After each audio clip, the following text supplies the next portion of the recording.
Hey guys, Devpro for Life here with a little bit of a discussion video. Okay, so yeah, as we all know, crossover souls leaks have been everywhere. And let's just put it this way, when this set comes out, if I have the money, I am totally buying a box because there's literally nothing but good stuff in this set. Now, first and foremost, I'm going to talk about the Performapals. I'm probably going to do a video talking about the new Monarch stuff. And I might do another video talking about the two new Fuffle cards that were announced. I don't know. But the main ones I want to talk about are the new Performapals because I love Performapals and I know a lot of other guys do too. And let's just put it this way, I can't wait to test this stuff out. The first one, and this is the one that I was most hyped for, is Performapal Lizardraw. He's a level 3 Earth Reptile Pendulum monster. Effect, 1200 attack, 600 defense, good for level 3 I guess. Pendulum skill of 6. This is really good, okay? That's the highest pendulum skill for a Performapal monster yet. That's ridiculous. They've all been 4, 5, and 3. Except for Wizard, who's 2 for some reason, which is good, again. And his pendulum effect is, you can only use the pendulum effect of Performapal Lizardraw once per turn.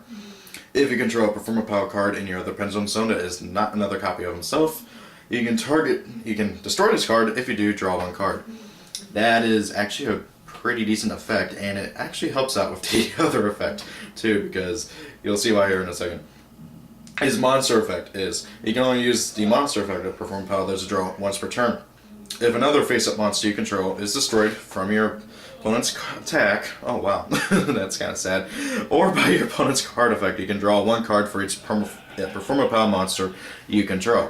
Now, originally, I misread this because I thought that, oh, you could just kamikaze a Performapal monster into your opponent's monster. But however, that's not the case. But this is still good. However, if your opponent knows this thing's effect, they're not going to attack your other Performapals, they're going to attack him, so you don't get to draw 4 or 5 cards depending on how many Performapals you control. With that being said, this is still a really good card. He's something that the deck really needed to draw and stuff. That first effect in the pendulum zone, allowing you to get a draw and then hopefully being able to complete your scale and then being able to pendulum summon him back out. But you'll have to use a Wizard in the pendulum scale. It sucks because he's the only pendulum scale 2. And of course you have to already have a Performapal monster, so it's gotta be like really, you gotta like manage and stuff. I can't wait to test this stuff out, but Lizardraw I was really hyped for, and I'm happy with the results. I just wish that you got the draw off of either if you kamikaze or if your opponent attacked, because honestly the deck is not good enough to where that's going to be too broken, okay? I mean, getting to draw a few cards, yes, that's nice, but really, what are you going to draw into? With that being said, though, I like this card a lot. Now then, I got to scroll all the way down to the bottom of the page because that's where all the other Performapal stuff is, so bear with me for a second here. My dad is singing for some reason. Okay, next one, Performapal Bowhopper. Now, I thought this thing was Pinch Helper. I just remember this thing being used in the anime. I thought that was Pinch Helper. Yeah, this is actually what I thought was Pinch Helper. So, yeah. This thing is a level 4 insect, 1500 attack, 1000 defense. You can only use each effect of Performapal Bowhopper once per turn, and you can only... Yeah. The first effect is you can tribute one Performapal monster, inflict 100 damage to your opponent for each level the attributed monster had. That's okay, I guess. You can burn your opponent for gamma to have like 500 life points left or something.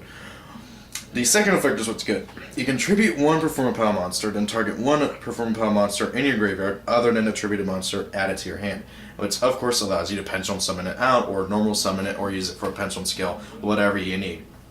I think this card is good. I don't know how many I'm going to play. I'm going to have to test it out. Like, literally, this is one of the big problems with a lot of ARC-V archetypes, especially the anime ones. They have a lot of good cards that help the deck out and do what the deck needs to do, but there's not enough deck space. So yeah, I'm going to have to really rethink my entire strategy of Performapals in order to play some of these newer cards. The next one is Performapal Springgoose. Level 5, Winged Beast, 1100 attack, 2400 defense. Terrible stats for level 5, but his effect is pretty decent. You can banish this card from your graveyard, then target a total of 2 cards on your side of the field, Magician or Performapal cards in your Pendulum Zone and or Pendulum monsters you control. Return both those targets to the hand. What this basically allows you to do is reset your Pendulum skill or return monsters that like got Phoenix Chained or something back to the hand. It's really good in my opinion. I don't know how many I would play because again I need to test this stuff out.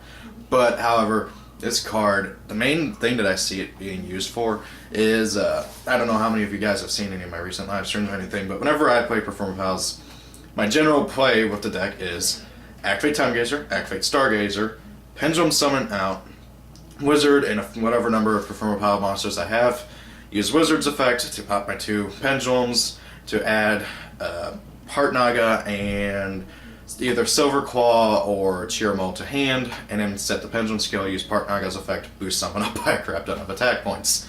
Now, what this allows you to do is, if you need to get your, like let's say you draw into Stargazer and Time Gazer again, you can return your 2 Pendulums and place those 2 down, and then, oh hey, look at that, you can summon Odd Eyes now, because that is one problem I actually ran into not that long ago. I was playtesting Performapals, and I was like, you know, I have Stargazer, Time Gazer, no monsters on field, yet my Pendulum skills are clogged, and I can't do nothing, because, yeah, so I can summon a bunch of level 4 monsters, but my opponent had already Phoenix Chained all the good rank 4 exceeds I'd already gone through, and all that other stuff. Yeah, and killed them. With that being said, though, this card is really good, and I think I'll probably play 1 or 2 of, if even that. And then, yeah, I think that's it for Performapals. Yep. That's all the Performapal stuff. Oh yeah, Performapal Hammer Mammoth. I almost forgot because he's not on this page. Ow. But he did get revealed. Now, if you guys don't know, technically speaking, Performapal Hammer Mammoth is the Performapal boss monster. It's either level 5 or 6, I can't remember off the bat of my head. Monster, I believe 2600 attack, can't remember the defense. But his effect is, if you control 2 or more Performapal monsters, you can normal summon him without tributing. He cannot declare an attack unless you control at least 1 other Performapal. And when he does, you can return all spell and trap cards your opponent controls to the hand. Which is an okay effect. Honestly, I wouldn't play him unless I'm playing a complete and total pure Performapal deck without the Time Gazers, or the Stargazers, or the Odd Eyes. That's the only way I would ever consider playing this thing. Honestly, it's an okay effect. It's got a decent amount of attack, but I don't think he's worth playing. Not right now, at least. Maybe later on down the line. However, he does have one major redeeming quality factor that might get me to play him. He's a beast type. If I remember correctly, I mean, it's a mammoth, it's a beast, unless they decide to go and make it a fish for some reason. And if you use this thing for fusion summon of Beast Eyes, and Beast Eyes kills a monster, your opponent's taking 2600 attack damage to your face. And last time I checked, with 2600 points of damage to your opponent, it's life points, and it's not battle damage, so they can't like do something stupid. It's just ridiculous, and I'm trying to go and find the exact article, but freaking Yu-Gi-Oh! Organization does not want to agree with me right now. Yeah, if I remember right, he is a beast type, so that should work. If he's not a beast type, which I'd be surprised if he is not, just let me know. Trying to hunt down Hammer Mammoth and freaking thingies. Oh yeah, I think I might do a discussion on the new Cyber Dragon. Okay, can't find Hammer Mammoth. Okay, anyway, so yeah, Hammer Mammoth, I believe he's a beast type, so yeah, he should really, really be good. Well, for that one particular thing, but that's about it. Now, overall, the best card out of these that I'm almost guaranteed that I'm going to really try and find room for is good old lizardraw. As for springgoose, maybe if I can fit it in. Bowhopper, not sure. Hammer Mammoth, only if I can figure out if he is for a guaranteed fact a beast type and I can do that 2600 points of damage. And even then, I don't know if it'd be worth it, because honestly I'd rather have Odd Eyes and this thing out, because hey, 25, 26, that's more damage than a 30,000 attacking over something and taking 2600 to the face for your opponent. But with that being said, guys, I hope you enjoyed the video. What do you think of the new Performapal stuff? Let me know in the comments below. Rate, comment, subscribe. Have a great day, guys.